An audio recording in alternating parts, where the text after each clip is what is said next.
Picture this: you've retired, the alarm clock is gone, your days are yours, but something still feels missing. Maybe your mood dips more oft, and you find yourself feeling restless or isolated. Or you wonder if you're still part of something meaningful. What if a simple habit, giving your time to volunteer just a few hours a week, could help improve your mental health, strengthen your sense of purpose, and brighten your days after 60?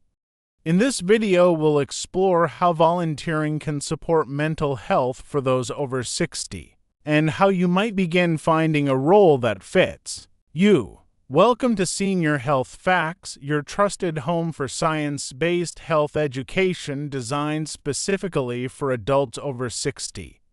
If living age, healthier, more connected life matters to you, please hit that subscribe button right now so you don't miss any of our upcoming videos. When we reach our 60s and beyond, life changes in profound ways. We often leave full-time employment. Our social circles may shrink, roles shift, and the question, what's next, can echo louder than we'd like to admit.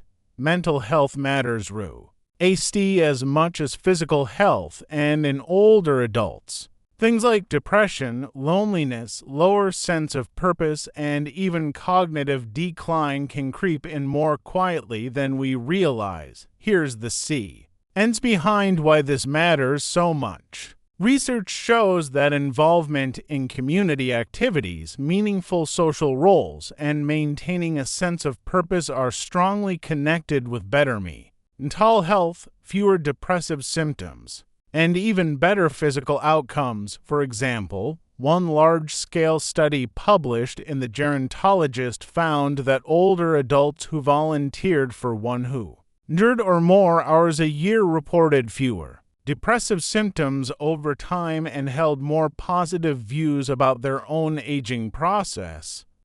Think of it like this: your mind is like a garden. If you stop tending to it, if you stop planting new seeds of connection, purpose, and meaning, the weeds of loneliness and sadness can take over.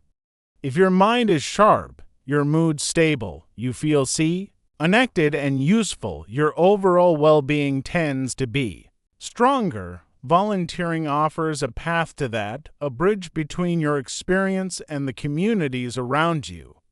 According to a 2024 study from Columbia University's Mailman School of Public Health, older adults who volunteered had about 43% lower odds of depression compared with those who didn't volunteer. That's not a small number. That's a real, measurable difference in quality of life, and it's not just about feeling good in the moment.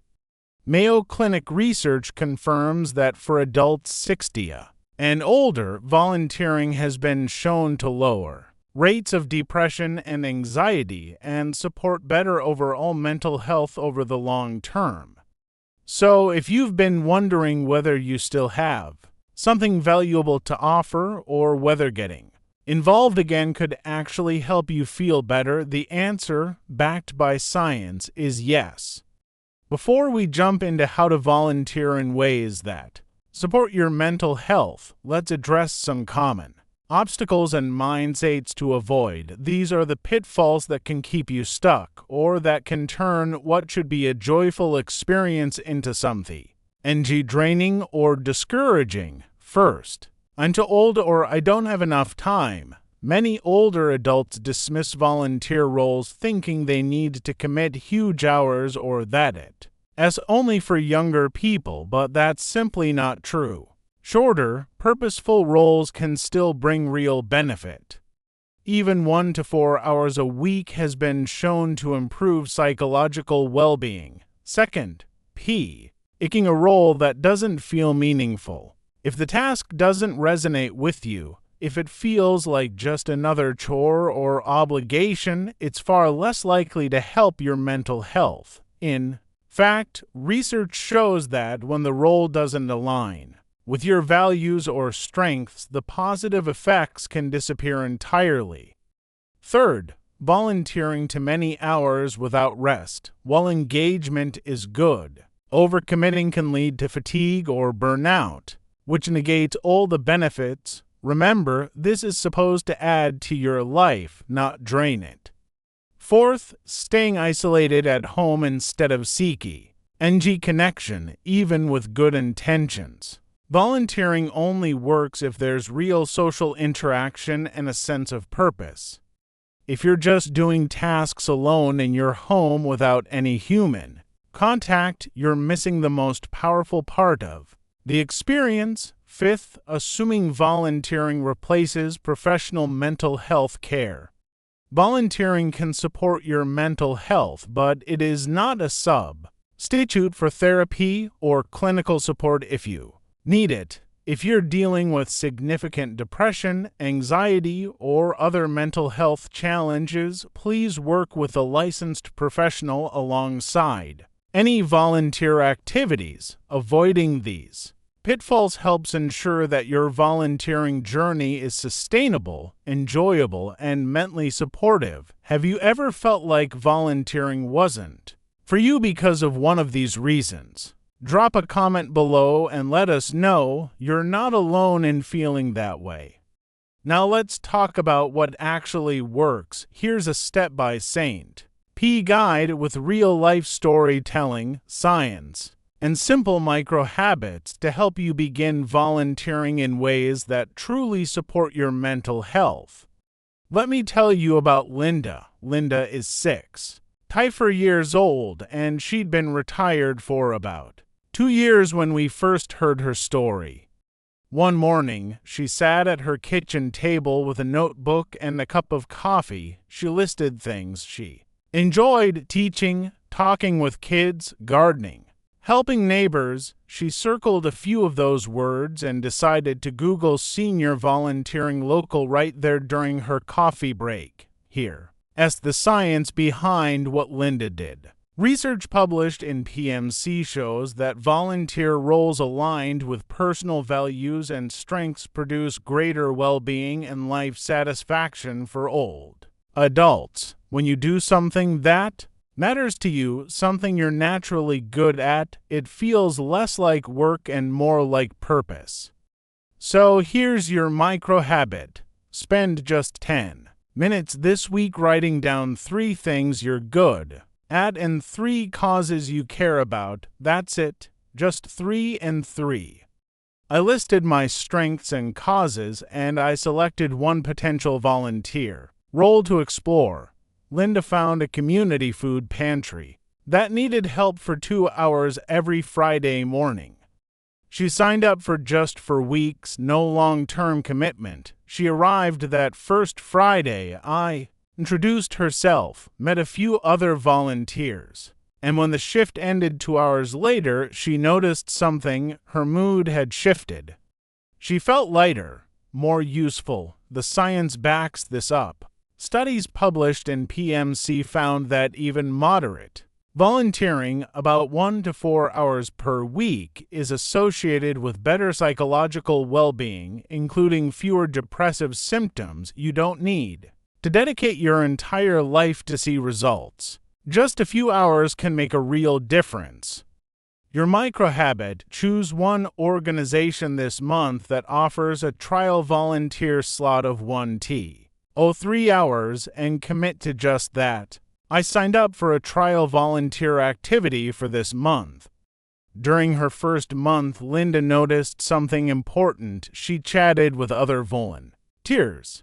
She got thanked by the coordinator. People remembered her name, she said later. It felt good to be appreciated again.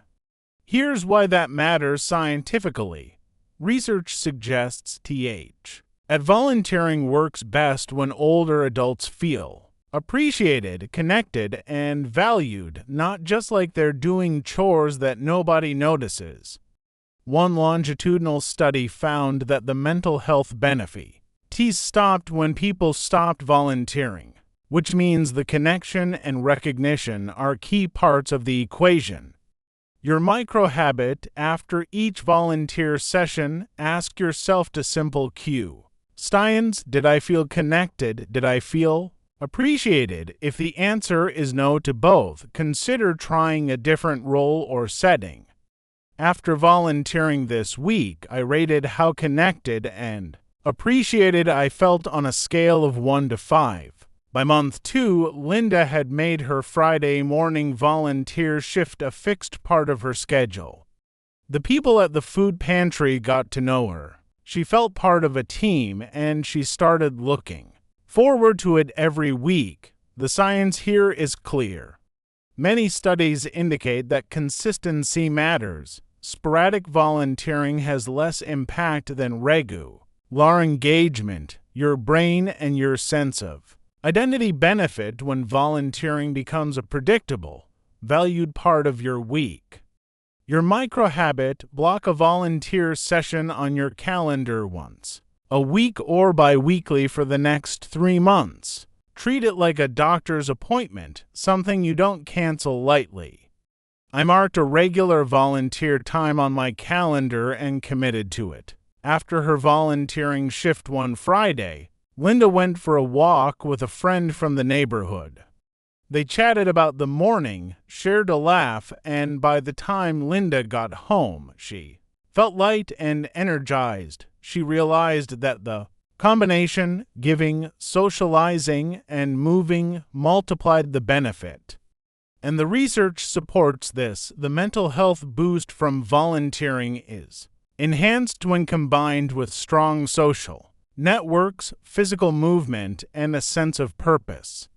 It's not just one thing, it's the layering of positive experiences that strengthens your well-being.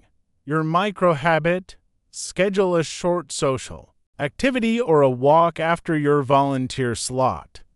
Even 15 minutes of connection or movement can deepen the positive effect. I paired my volunteer session with a social or active item this week. After 3 months, Linda sat down at her notebook again. She asked herself, do I still feel better? Am I still enjoying this role? Do I want to try something new? She realized she loved working one-on-one with people, having real conversations rather than just stacking shelves. So she switched to a mentoring program at the local library, where she could help adults learn to read. That change kept her engaged and excited. Here's the science. The greatest benefits of volunteering come when the role remains meaningful and aligned with who you are. Role mismatch can reduce the positive effect, so it's completely okay, even encouraged, to adjust your role as you learn more about what brings you joy. Your micro-habit. At the 3-month mark, evaluate your experience. Rate your mood, sense of purpose, and enjoyment. Consider switching roles or adjusting hours if something doesn't feel right anymore. I reflected and my volunteering experience and noted one improvement for next month. Let me tell you the rest of Linda's story. Linda, who once spent her days watching TV and feeling disconnected, now mentors adults at the library every Tuesday and Thursday morning. She's met people from all walks of life. She's helped someone read their first full book in English. She's made friends, and when you ask her how she feels now, she tells you, I feel alive again. I feel like I matter. You deserve to feel that way too. You have decades of experience, wisdom, and kindness to share. And the beautiful truth is that when you give those gifts to others, you also give them to yourself. So here's your challenge. Start with just one small change this week. Write down your strength. Google one local volunteer opportunity. Make one phone call. That's all it takes to begin. If you're ready to take this step and feel more connected, more purposeful, and mentally stronger, please hit that subscribe button, like this video, and share it with someone you care about. We've also created a free downloadable worksheet to help you map your strengths, select volunteer roles, track your mood, and adjust your plan as you go. Check the link in the description below to grab your copy. And please remember, if you are experiencing depressio, anxiety, or major life changes, consult your physician or a licensed mental health professional before relying on volunteering alone. Your time, your talents, and your connection matter, and the why can help you feel more alive, connected, and valued. Many people ask, do I need to volunteer many hours per week to see benefits?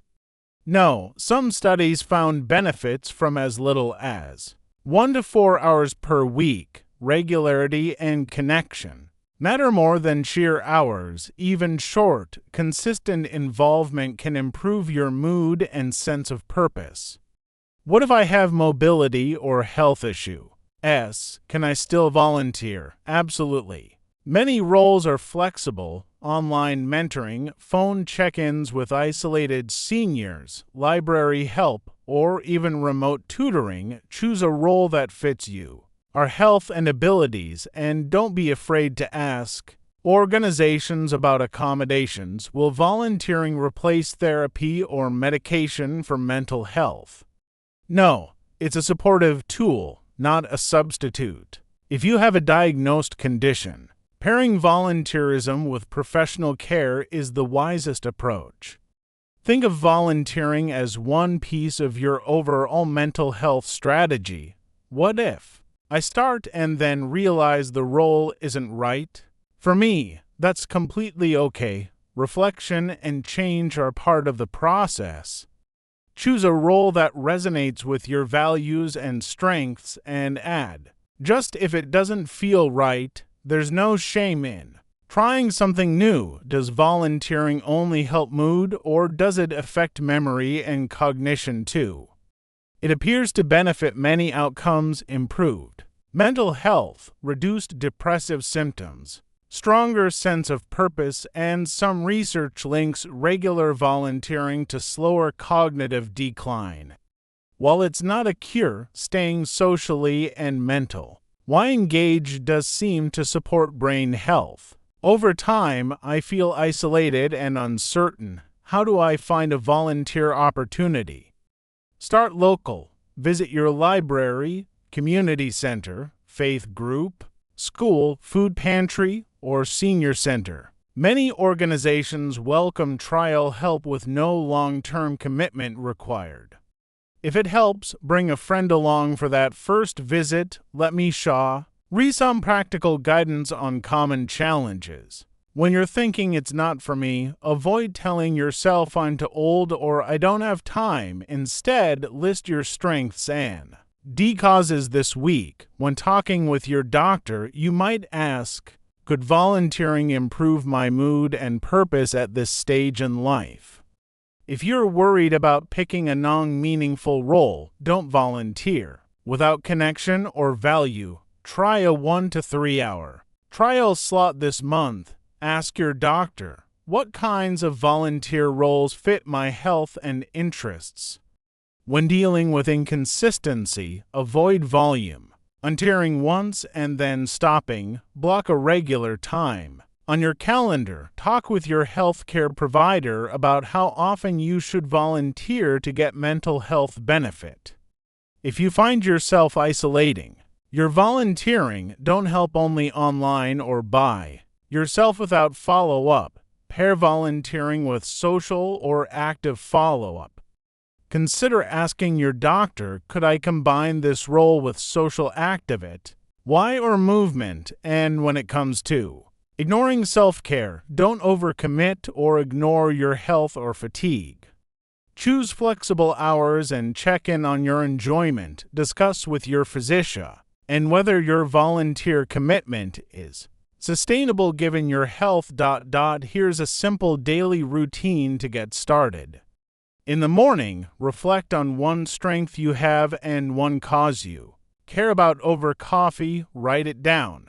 At midday, research one local volunteer opportunity online or make one phone call to a community center.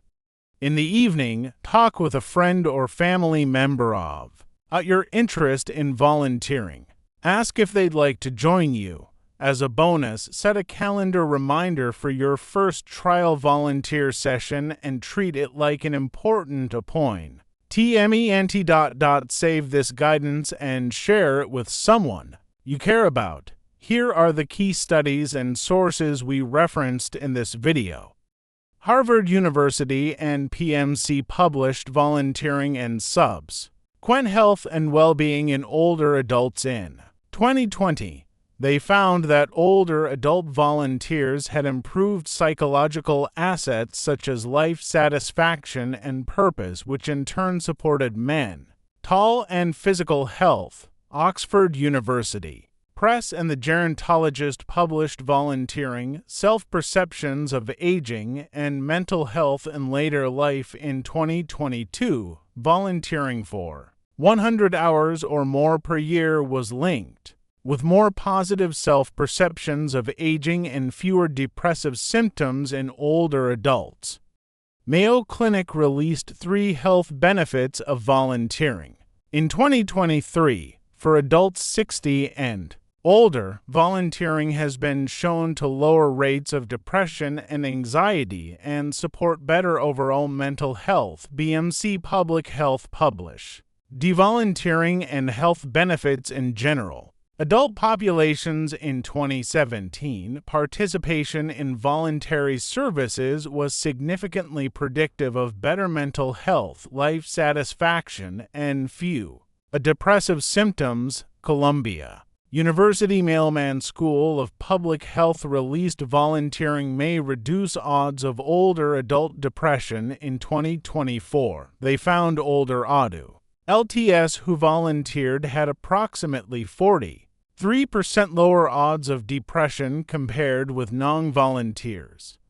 Now, before we wrap up, I want to remind you of something important. Everything we've shared today is for educational purposes, to help you make informed choices about your health. I always encourage you to work with your doctor or healthcare provider before making any significant changes to your routine or lifestyle. They know your personal health history best and can guide you on what's right for your specific situation. Every person is unique, and what works wonderfully for Linda and others might need small adjustments for you. Your healthcare team is your best partner in this journey toward better mental health and a stronger sense of purpose. Take care of yourself, and I'll see you in the next video. Thank you for watching. You have the experience, the time, and the opportunity to make a difference, and in doing so, enrich your own mental health and sense of purpose. Your next chapter can be one of service, connection, and meaningful growth.